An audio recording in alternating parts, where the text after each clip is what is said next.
Bismillah, kita lanjutkan insyaallah.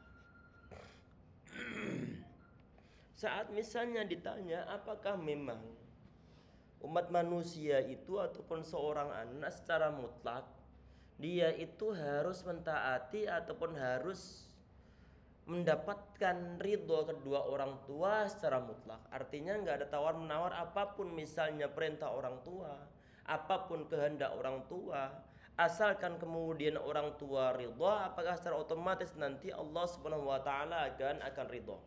Tentunya tidak secara mutlak. Tetapi karena apa? Karena memang ada batasan-batasan ketaatan seorang makhluk untuk mentaati makhluk yang lain termasuk orang tua.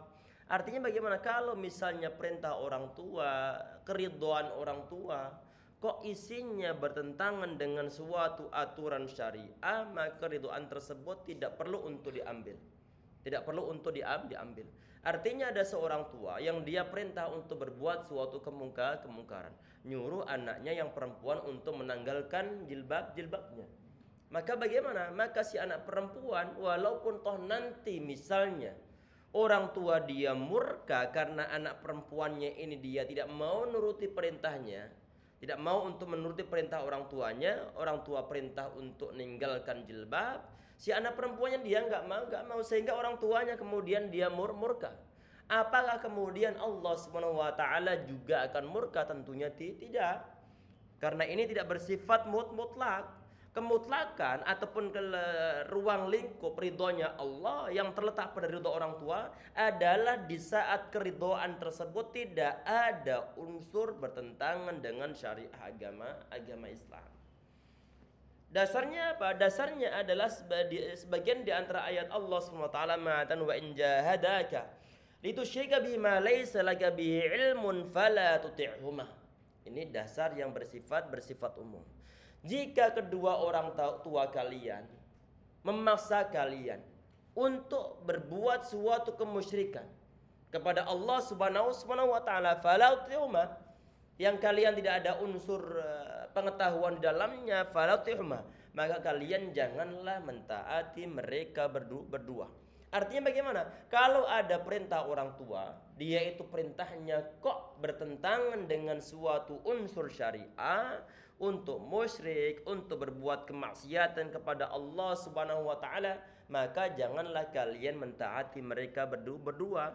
Selain itu bagaimana? Selain kalau ada unsur perintah, tidak ada unsur kemaksiatan, maka wajib hukumnya untuk mendahulukan ataupun wajib hukumnya untuk mentaati kedua orang tua. Berarti ada batasan-batasan seorang anak itu dia boleh untuk tidak mentaati kedua orang tua di saat ada perintah berbuat kemaksiatan yang bertentangan dengan syariah agama Islam. Tetapi masalah di zaman kita saat ini, sebagian sikap yang ditampakkan oleh seorang anak dalam berinteraksi kepada orang tua, jangankan yang di dalamnya ada unsur ketaatan, jangankan ada unsur ketaatan, untuk perintah biasa saja kadang-kadang mereka tidak mau mentaati orang tuanya, walaupun toh cuman disuruh untuk membeli minyak di warung sebelah. Walaupun toh misalnya antum di kantor ini sebagai seorang direktur, walaupun di kantor sebagai seorang direktur, kebetulan minyak di rumah ini habis. Kebetulan orang tua juga mungkin satu rumah dengan anak-anak, dengan antum. Cucu nggak ada, kebetulan mungkin menantu juga kebetulan lagi pulang kampung ataupun mungkin alasan yang lainnya. Di rumah tinggal antum sendiri. Disuruh untuk beli minyak di warung sebelah. Antum adalah seorang anak. Di saat disuruh orang tuanya untuk membeli minyak goreng oleh ibu, kalau misalnya ini antum tidak mau untuk mentaati perintah tersebut yang diberikan oleh si ibu, maka ini termasuk di antara bentuk kedurhakaan seorang anak kepada ibundanya. Masalah urusan direktur, masalah urusan kepala bagian, urusan seorang pemimpin, itu adalah di perusahaan. Sedangkan di sini di rumah adalah status kita sebagai seorang anak. Sehingga ada sebagian di antara tabi'in yang bernama Haywah bin Shuraih. Beliau ini seorang ulama. Beliau seorang ulama. Di saat beliau ngisi suatu kajian di sebuah masjid, ibunya datang. Datang. Disuruh apa? Ngasih makan ayam. Disuruh makan ayam. Disuruh ngasih makan ayam. Ini beliau enggak membantah perintah orang tuanya. Langsung ditinggalkan kitabnya, ditaruh di tempatnya, langsung beliau pulang. Enggak bilang nanti dulu ini masih kajian belum selesai, baru berlangsung 1/4 jam, baru berlangsung 10 menit, tunggu terlebih dahulu. Enggak begitu. Tetapi beliau laksanakan perintah orang tuanya, baru kemudian beliau melanjutkan pelajarannya.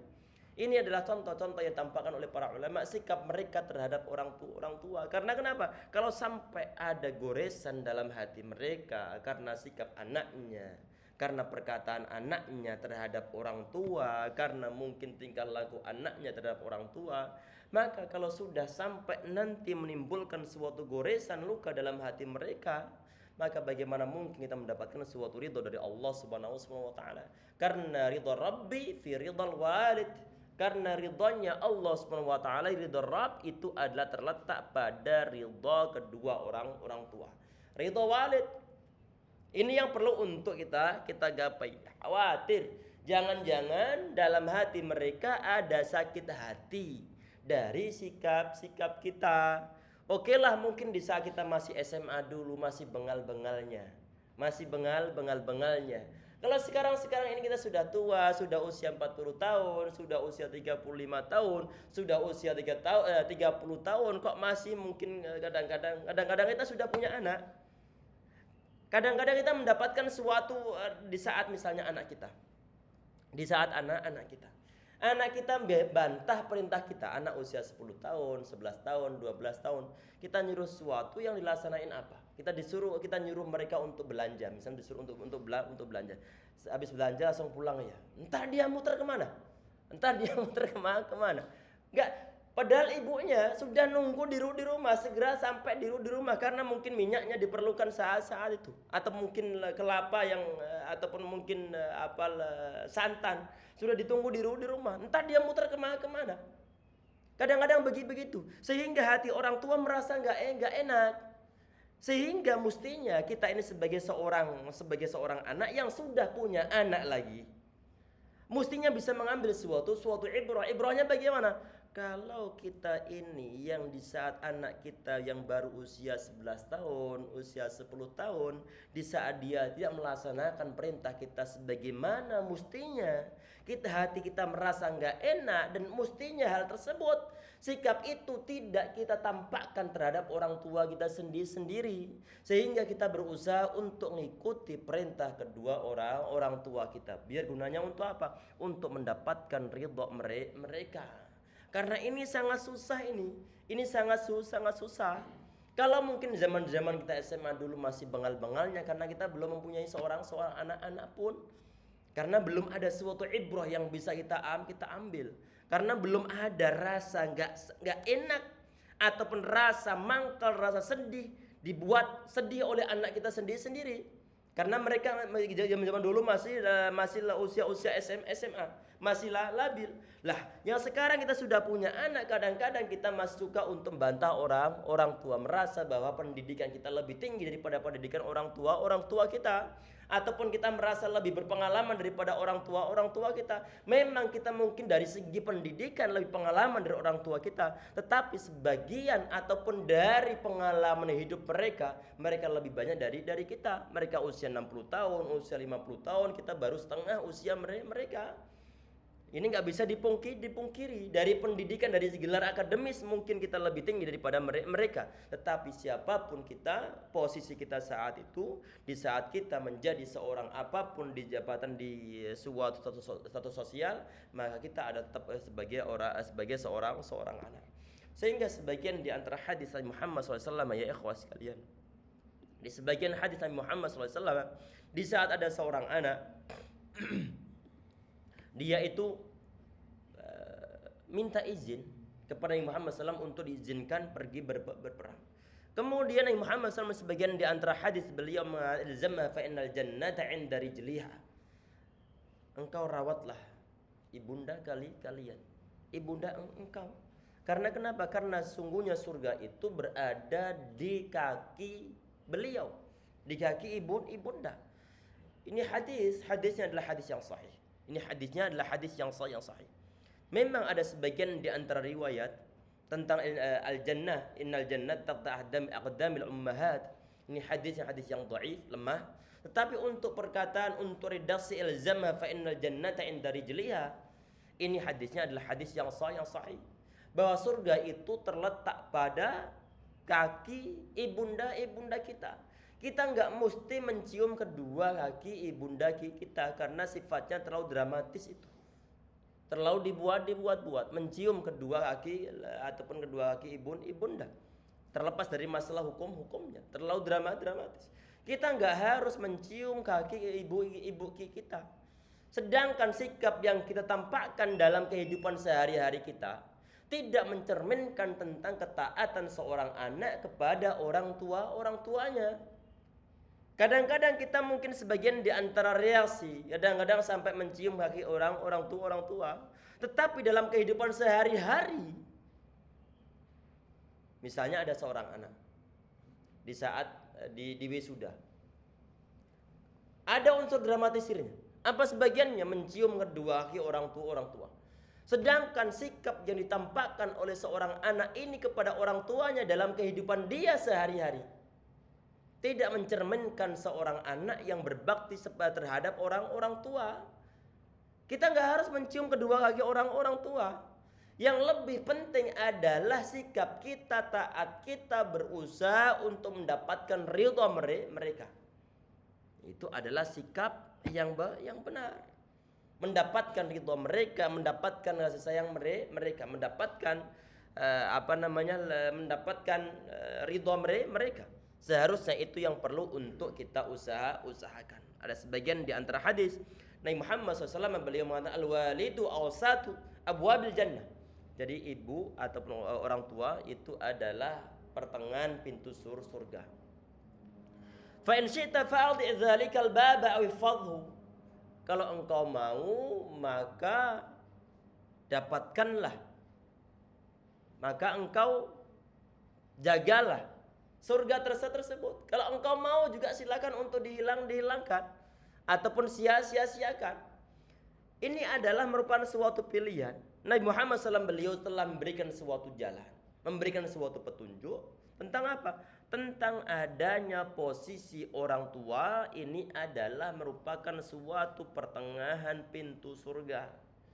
Artinya kalau ada seorang anak dia berusaha untuk masuk surga, maka di antara caranya adalah mentaati kedua orang tua, berbakti sama kedua orang tua. Kehendak mereka perlu untuk dahulukan daripada yang lain sebagainya. Kita mengetahui termasuk di antara kisah yang sangat masyhur tentang kisah 3 orang Bani Israel yang terjebak di dalam suatu gua. Kemudian ada batu besar yang kemudian nutupi batu tersebut sehingga mereka nggak bisa keluar.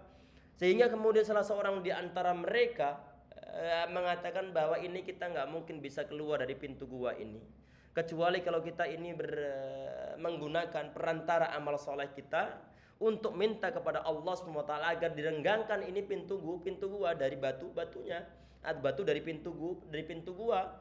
Akhirnya bagaimana? Sebagian di antara mereka adalah menyebutkan amal solehnya berupa apa? Bahwa mereka itu ataupun salah seorang di antara mereka punya kedua orang tua. Yang mana mereka ini dirawat oleh si anak yang terjebak dalam pintu gua, dalam gua tersebut. Yang rawat kedua orang tua ini adalah si anak ini. Suatu saat kemudian dia pergi untuk keperluan, tidak balik-balik di saat malam hari. Ini si anak biasanya dia itu memerah susu dari mungkin kambing ataupun mungkin sapi. Dan kebiasaan dia tidak memberikan air susu tersebut kepada orang lain sebelum kedua orang tuanya. Di saat itu dia datang, orang tua dalam keadaan sudah tidur, dia memeras susu. Kemudian orang tua tidur, ini susu belum dia berikan kepada anak-anaknya, belum diberikan kepada keluarganya, tapi dia pegang, nunggu orang tua dia sampai terbangun terlebih dahulu. Khawatir jangan-jangan nanti di saat sudah bangun susu belum tersedia, khawatir termasuk di antara bentuk kedurhakaan seorang anak kepada orang tuanya. Sehingga ini susu dipegang oleh dia sampai orang tua bangun. Setelah bangun baru kemudian diberikan. Sebagian di antara riwayat walaupun tuh anaknya nangis minta susu belum diberikan. Nunggu orang tua terlebih dahulu. Kemudian dia mengatakan kalau seandainya ya Rabb ini merupakan suatu bentuk kebaktian seorang anak kepada orang tua, mohon engkau renggangkan ini pintu gua. Akhirnya direnggangkan oleh Allah Subhanahu wa taala. Berarti ini sikap dari seorang anak yang mendahulukan orang tuanya daripada keluarga dia sendiri. Maka ini termasuk di antara bentuk kebaktian seorang anak kepada orang tua. Kadang-kadang kita ya ikhwas sekalian, jelas-jelas orang tua sudah sepuh, kemudian istri berkehendak lain, dan kemudian ibunda juga berkehendak lain. Karena kecintaan kita kepada istri, justru kita mendahulukan kepentingan istri kita daripada orang tua. Ini mestinya tidak terjadi.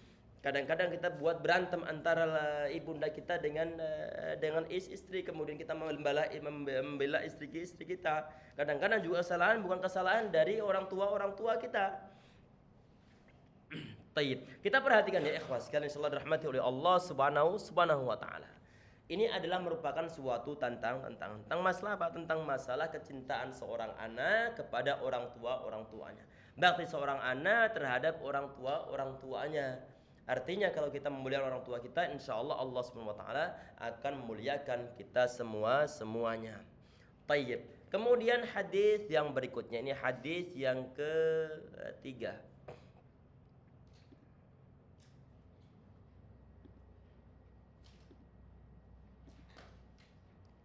Ini hadis yang ketiga diriwayatkan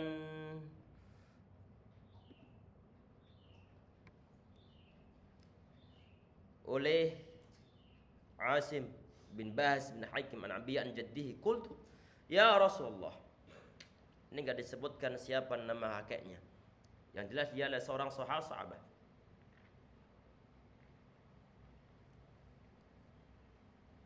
Jan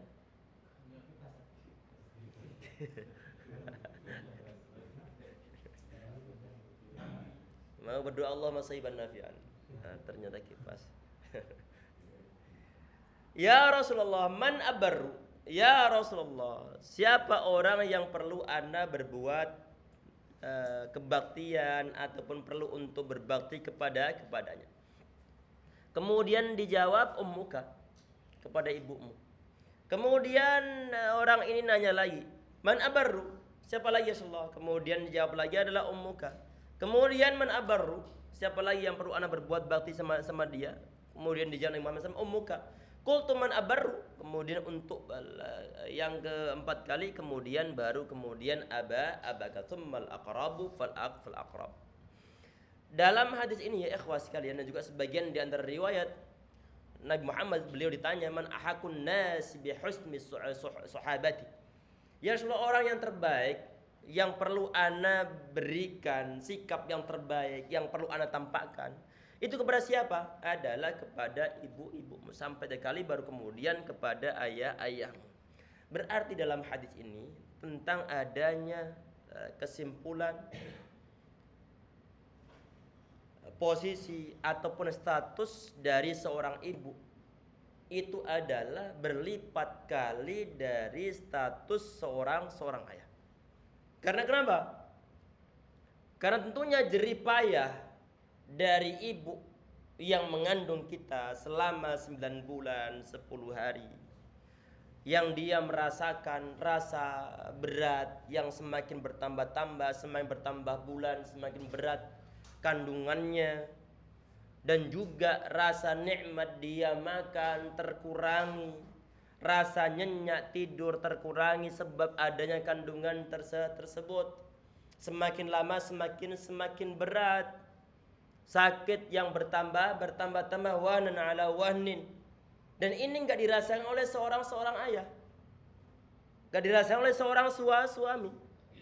Yang suami dia ngorok, di sepanjang malamnya. Sedangkan istrinya dalam keadaan hamil, dia kelimpungan.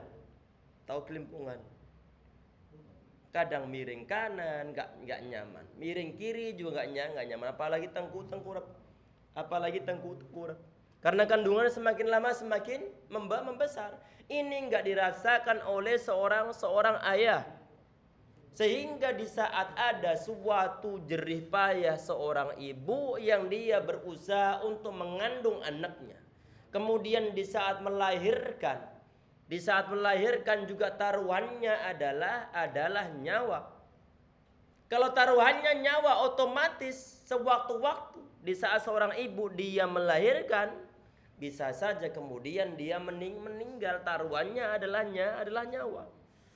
Sehingga kemudian bukan hanya itu saja, setelah dia lahir yang paling berat ngerawatnya itu adalah dari seorang ibu.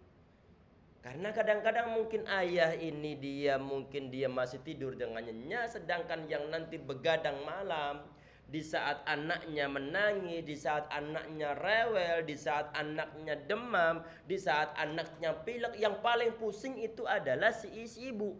Walaupun toh kadang-kadang juga sebagian di antara ayah perhatian, tetapi ini nggak bisa disamakan dengan perhatian seorang ibu yang 24% memperhatikan anaknya di saat anak-anak dalam tahap perawatan, dalam tahap masih bayi, itu adalah dari pihak si ibu, dari ibundanya. Sehingga di saat anak ini dia sudah dewasa kok sampai kemudian dia ini nyakiti hati orang tuanya, ini sangat tidak dibenarkan. Sehingga dalam hadis ini saat beliau ditanya oleh sebagian di antara sahabat, orang yang paling berhak, yang paling perlu untuk diperhatikan, yang paling perlu untuk lebih dibaktiin itu siapa? Adalah ibundanya. Karena tadi itu, dan ini adalah tidak bisa disamakan dengan posisi seorang ayah. Walaupun toh seorang ayah pun wajib hukumnya untuk ditaati oleh anak-anaknya. Tetapi dalam hal ini yang paling besar kalau dibuat perbandingan, kira-kira mana antara ayah sama ibu yang perlu untuk yang lebih besar baktinya adalah kepada seorang ibu. Saat dalam hal ini ya ikhwah sekalian, sebagian di antara ulama mereka membahas tentang masalah apa? Apakah kalau misalnya seorang ayah itu dia berkehendak, misalnya si anak dia disuruh oleh ayahnya untuk kuliah di kampus A, sedangkan ibundanya nyuruh untuk di kampus B, maka perlu nanti yang dahulukan siapa? Sebagian di antara ulama mengatakan yang perlu dahulukan adalah ibundanya, kehendak ibundanya. Karena kenapa? Karena berdasarkan hadis ini. Ada sebagian di antara ulama termasuk misalnya adalah Imam Malik rahimahullah. Beliau mengatakan tergantung nanti situasi dan juga kondisi. Kalau nanti menyangkut masalah pergaulan terhadap ibunda, terhadap ayahanda, maka yang perlu dahulukan adalah ibu. Tetapi nanti kalau menyangkut masalah pengaturan, menyangkut masalah perwalian, menyangkut masalah masalah manajemen, nanti yang dahulukan adalah si ayah. Karena kenapa? Ayah ataupun seorang suami itu adalah merupakan seorang qawam, pemimpin dalam suatu rumah tangga. Ini ada perbedaan pendapat dari kalangan para ulama, tapi sebagian besar adalah yang perlu dahulukan adalah si ibu. Adalah si ibu. Tayyib. Dan inilah pula yang ditampakkan oleh generasi salaf kita, menghormati ibunda mereka, mencintai ibunda mereka, mencintai ayah mereka. Sebagian di antara riwayat Imam Muhammad bin Sirin rahimahullah, ini di antara ulama, dan rata-rata para ulama semacam itu.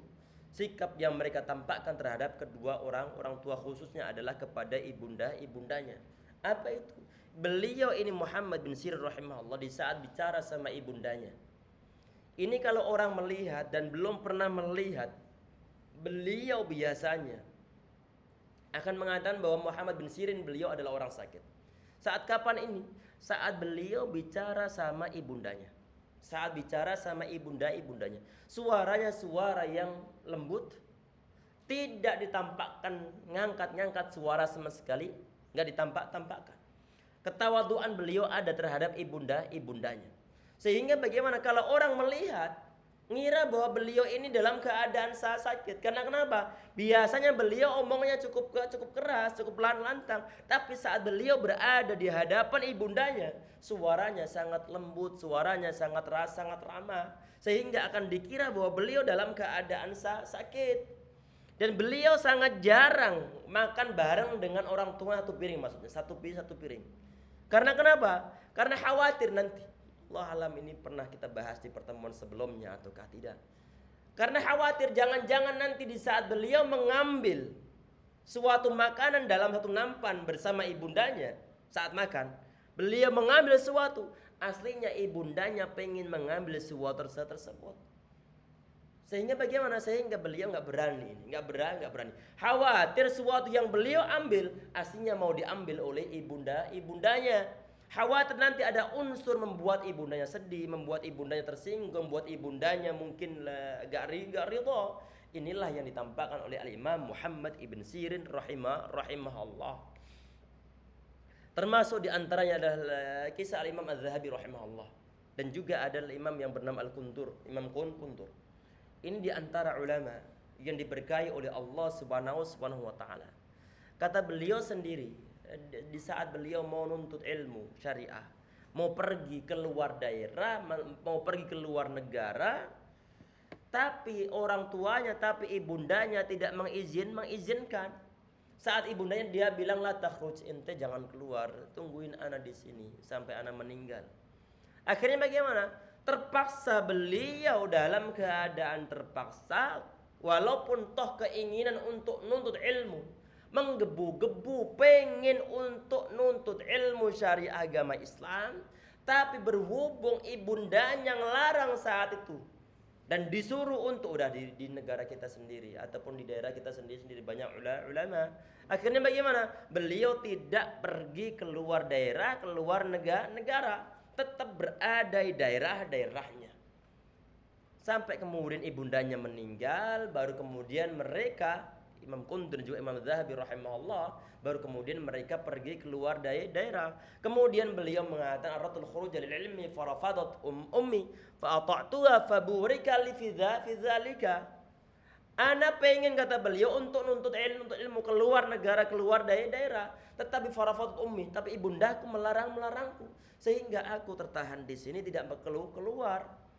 Anak ikutin perintah mereka, anak ikuti kemauan mereka.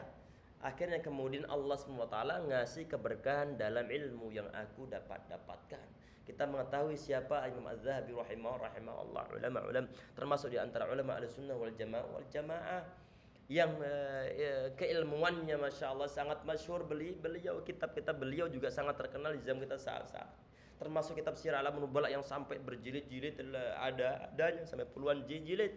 Ini adalah Imam Az-Zahabi rahimahullah. Ilmu beliau diberkahi. Di antara sebabnya apa? Di antara sebabnya adalah ketaatan beliau terhadap ibundanya. Dan kita mengetahui siapa Uwais Al-Qarni. Beliau seorang tabi'in yang hidup di zaman Nabi Muhammad SAW. Tapi beliau tidak pernah bertemu dengan Nabi Muhammad SAW. Nabi Muhammad SAW beliau memuji Uwais Al-Qarni, dan beliau sampaikan terhadap sahabat Umar bin Khattab radhiyallahu anhu. Kata Nabi Muhammad SAW, ya'tikum Uwais bin Amir min al-Yaman, kana bi baras fada Allah. Kama qala SAW. Ada Uwais Al-Qarni. Dia ini akan datang dari Yaman. Dan dia memiliki penyakit albino yang kemudian dia berdoa kepada Allah SWT, disembuhkan itu penyakit, tinggal yang bagian kecil saja. Dihilangkan oleh Allah SWT penyakit tersebut. Dan orang ini sangat berbakti sama orang tuanya. Kalau engkau nanti bertemu dengan dia, wahai Umar, mohon silakan nanti engkau untuk mintakan ampun, mohon doa dia agar Allah Subhanahu wa taala mengampuni engkau. Minta didoakan oleh Uwais Al-Qarni. Ini adalah seorang yang berbakti sama ibundanya, belum pernah bertemu dengan Nabi Muhammad SAW, tapi beriman kepada Nabi Muhammad SAW. Dimasukkan oleh para ulama dalam kategori tabi'in. walaupun beriman cuma tidak pernah bertemu dengan Nabi Muhammad SAW. Setelah Nabi Muhammad SAW beliau meninggal, kemudian di zaman Umar bin Khattab radhiyallahu anhu, setiap ada orang datang dari Yaman, ditanya lah apakah ada di antara kalian yang bernama Uwais Al-Qarni. Sampai kemudian datanglah Uwais Al-Qarni. Iya. Akhirnya kemudian sahabat Umar bin Khattab beliau minta doakan agar Allah mengampuni dosa dari sahabat Umar bin Khattab radhiyallahu anhu. Dibilang oleh Uwais, loh, Anda ini adalah Amirul Mukminin. Kau adalah orang mulia, bagaimana mungkin kemudian minta doa kepada saya, agar saya doakan agar Allah SWT mengampuni dosa Anda. Kemudian beliau bercerita bahwa Nabi Muhammad SAW telah bercerita tentang Uwais Al-Qarni. Akhirnya doakan oleh beliau ini. Akhirnya di saat ditanya, ente mau kemana? Ana mau ke Kufah. Apakah Anda perlu, kata sahabat Umar, apakah Anda perlu untuk nuliskan kepada gubernur di sana agar nanti engkau dipermudah di sana, dibantu di sana? Enggak perlu, Anda pengen menjadi orang terasing di sana. Biar nanti enggak ada orang-orang yang mengenal saya. Memang ini orang tawaduknya masya Allah. Sehingga sudah lama di Kufah, kemudian ada orang yang datang dari Kufah di jamaah haji berikutnya menemui sahabat Umar bin Khattab radhiyallahu anhu. Sahabat Umar bin Khattab radhiyallahu anhu beliau nanya bagaimana keadaan Uwais. Uwais dia sibuk dengan rumah jeleknya, sibuk dengan rumah jeleknya. Seakan-akan ada suatu kesan bahwa orang ini meremehkan Uwais Al-Qarni. Kemudian bagaimana? Kemudian sahabat Umar bin Khattab radhiyallahu anhu beliau bercerita tentang siapa Uwais Al-Qarni ini. Akhirnya bagaimana? Akhirnya ini orang datang kepada Uwais minta maaf, kemudian minta doakan juga. Dibilang kemudian oleh Uwais, "Duh, ente kan baru datang dari perjalanan taat kepada Allah SWT karena habis datang dari haji, nggak perlu ente minta doa kepada anak." Kemudian dipaksa, maksa-maksa, akhirnya ketahuan bahwa ini mempunyai suatu keistimewaan di mata Allah, di mata Rasulullah SAW. Akhirnya bagaimana? Akhirnya benar-benar doakan.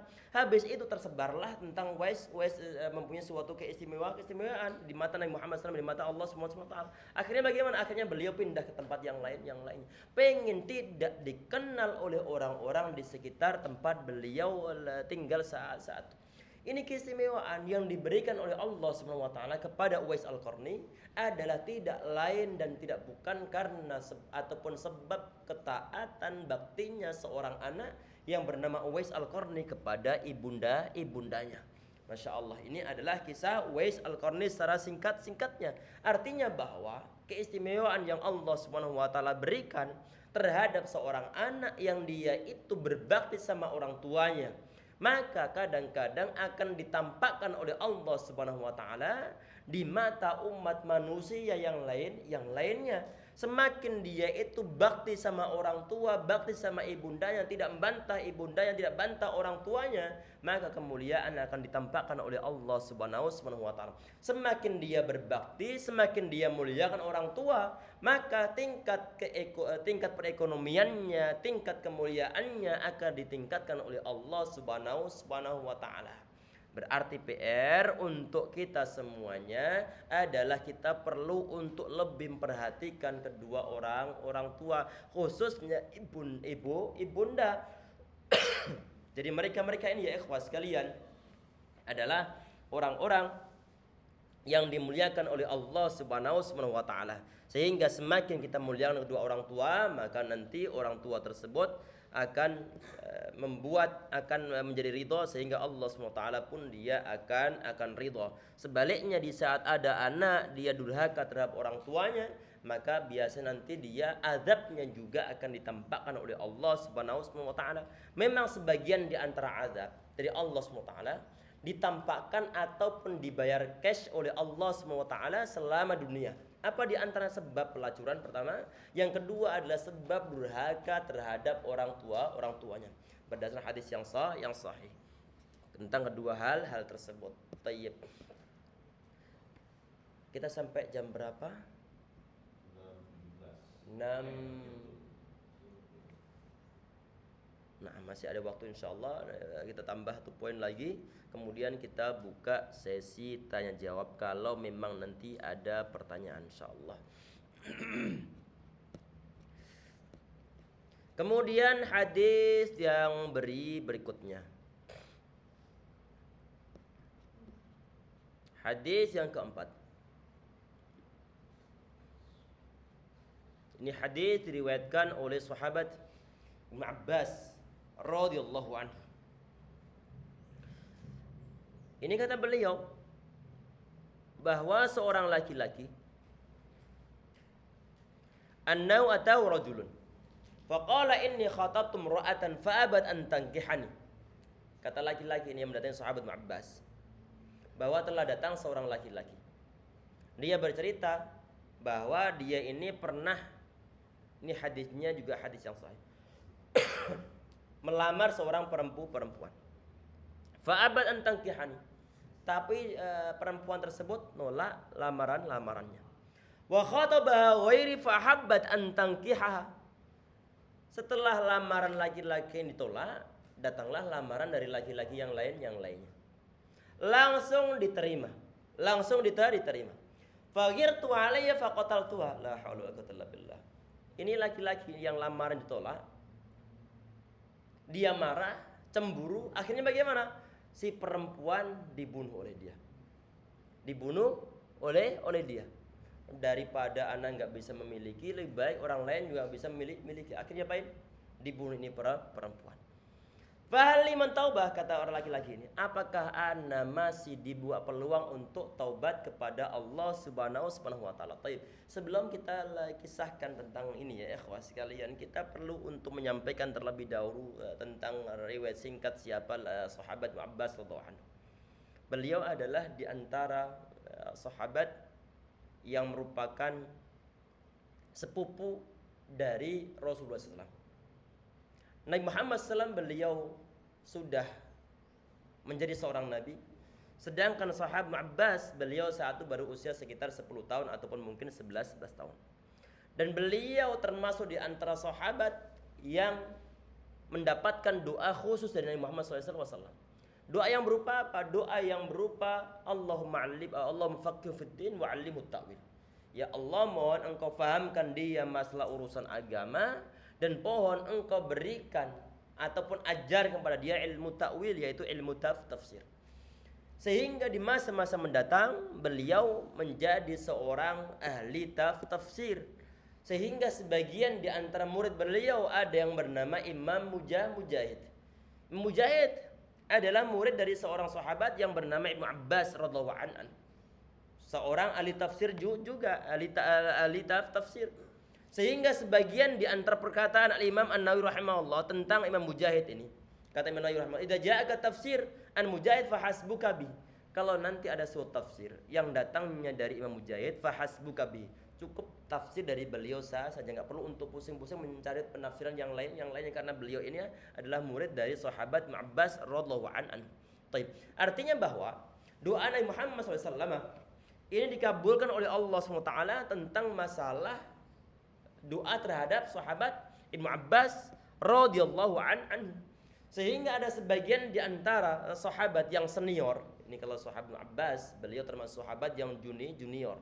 Artinya di saat Nabi Muhammad SAW beliau sudah dewasa, sudah sepuh ataupun sudah menjadi seorang nabi, sedangkan sahabat Ibnu Abbas beliau masih muda. Sedangkan sahabat-sahabat yang lain seusia dengan Nabi Muhammad SAW. Mereka ini ada termasuk sahabat-sahabat yang senior. Di antara sahabat tersebut ada yang bernama sahabat Abdullah bin Mas'ud.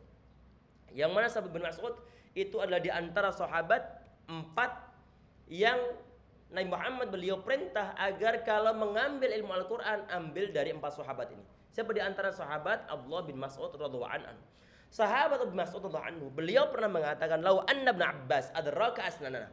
Kalau seandainya sahabat bin Abbas itu beliau mendapatkan seusia kami ini, usia sahabat-sahabat senior. Ma'asyaru ahadun minna, maka beliau ini enggak ada yang menyamainya. Kalau seandainya Ibnu Abbas ini seusia dengan kami, maka keilmuan beliau tidak ada yang menyamai kami. Kami enggak bisa menyamai sahabat Ibnu Abbas. Yang ngomong ini siapa? Adalah sahabat senior. Sahabat yang telah sepuh ngomong begini tentang masa sahabat Ibnu Abbas radhiyallahu anhu.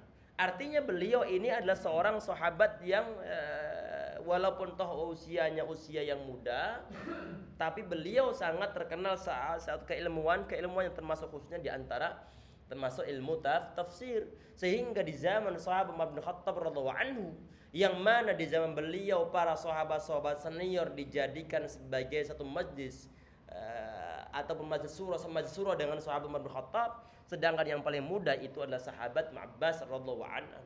Kata para ulama, karena ini adalah sebab doa Nabi Muhammad SAW dikabulkan oleh beliau. Tayyib. Kita lanjutkan kisahnya di sini. Tadi ini adalah kisah sepintas tentang masalah siapa sahabat Abbas yang meriwayatkan hadis tadi ini. Ini beliau tadi ini datangi oleh seorang laki-laki yang bercerita bahwa ini beliau telah melamar seorang perempuan. Kemudian lamaran ditolak, kemudian datanglah laki-laki yang lain ngelamar juga, tapi kemudian langsung diterima. Laki-laki ini marah. Langsung perempuan ini dibunuhnya. Dia nanya begini, kadang-kadang begitu, istilahnya itu adalah sebagian di antara teman anak dulu dia bilang, Allah alam apakah peribahasa, apakah bukan, tapi jelas dia sering menyebutkan famnu hubbi maqadan. Di antara suatu cinta itu ada yang sampai level membunuh. Karena cintanya sampai kemudian dia membunuh. Cintanya cinta buta. Kata laki-laki ini, apakah anak dibuka peluang untuk bisa bertaubat? Kemudian dibilang, iya, masih bisa dibuka peluang untuk taubat kepada untuk ente. Sahabat Abbas beliau nanya begini, apakah ibunda ente masih hidup? Ummu Hayyah, apakah ibunda ente masih hidup? Dibilang, enggak hidup. Kemudian sahabat Abbas beliau bilang, tub ilallah wa taqarrab ilaihi. Ente bertobatlah kepada Allah SWT dan mendekatkan diri pada Allah Subhanahu wa taala semaksimal Anda. Kemudian fadhahabtu fasaltu Ibnu Abbas. Kemudian sebagian di antara riwayat murid dari sahabat Ibnu Abbas radhiyallahu anhu, beliau nanya, loh, kok tadi itu antum nanya tentang masalah apakah ibundanya dia masih hidup ataukah tidak? Dijawab oleh beliau, iya. Karena kenapa? Faqala inni la'alamu 'alam amalan aqraba ila Allah azza wa jalla min birril walidah. Karena aku enggak melihat suatu amalan yang paling baik, yang paling besar pahalanya, yang paling dekatkan diri pada Allah SWT, mengalahkan berbakti sama seorang ibu. Ini artinya ikhwas sekalian, bahwa bakti seorang anak terhadap ibunda itu pahalanya amat besar. Bakti seorang anak terhadap kedua orang tua pahalanya amat besar. Ini dalam pandangan sahabat Abbas radhiyallahu anhu, dan memang adanya memang begitu. Terlepas dari itu semua ya ikhwas sekalian, tentang kasus pembunuhan orang terhadap orang lain, kalau tanpa hak, maka bagaimana? Maka aslinya adalah balasannya adalah neraka jahanam. Seorang dia membunuh seorang muslim tanpa hak, tanpa ada unsur kebenaran, maka balasannya adalah neraka jahanam. Yang anehnya sebagian di antara riwayat ya ikhwah, sahabat Abbas ini adalah di antara ulama yang mengatakan bahwa kalau ada orang lain membunuh orang lain, ada orang bunuh orang lain, maka tidak ada taubat baginya. Ini sebagian di antara riwayat ini sangat masyhur, bahwa beliau adalah di antara ulama yang mengatakan bahwa pembunuhan terhadap orang lain itu tidak ada taubatnya. Tapi yang di sini kok kasusnya lain, dibilang bahwa masih ada unsur taubatnya. Ini bagaimana? Setelah kita lihat-lihat bahwa ternyata di saat ada orang, ini kasus yang lain, ada orang nanya kepada beliau, apakah ada taubat bagi orang yang akan ataupun bagi orang yang akan membunuh orang lain? Dibilang oleh Sayyidina Abbas gak ada taubatnya. Lah, yang di sini kok beda? Ini kata para ulama, karena kasus pertama itu adalah ini orang belum membunuh orang lain, cuma ada tanda-tanda dia itu mau membunuh seorang muslim, sehingga biar dia itu nggak membunuh sehingga dibilang nggak ada tobatnya. Ini sebagian di antara penafsiran para ulama. Biar bagaimana? Biar orang ini nggak jadi membunuh orang lain, sehingga dibilang orang bunuh orang lain tuh nggak ada tobatnya, sehingga dia nggak jadi membunuh orang lain. Dijawab begitu oleh sahabat Abbas. Sedangkan yang ini kasusnya telah terjadi suatu pembunuhan. Biar orang ini bertaubat, sehingga dibilang selama ini dosanya bukan dosa kemusyrikan, masih ada unsur untuk bertaubat, sehingga dibilang ada tobatnya, sehingga disempurnakan oleh para ulama. Kadang-kadang suatu fatwa yang diberikan oleh seorang ulama tentang kasus yang sama, kadang-kadang jawabannya berbeda. Tetap dilihat dari kasus per kasus. Yang pertama belum terjadi pembunuhan, biar nanti tidak terjadi pembunuhan, sehingga dibilang tidak ada suatu tobat.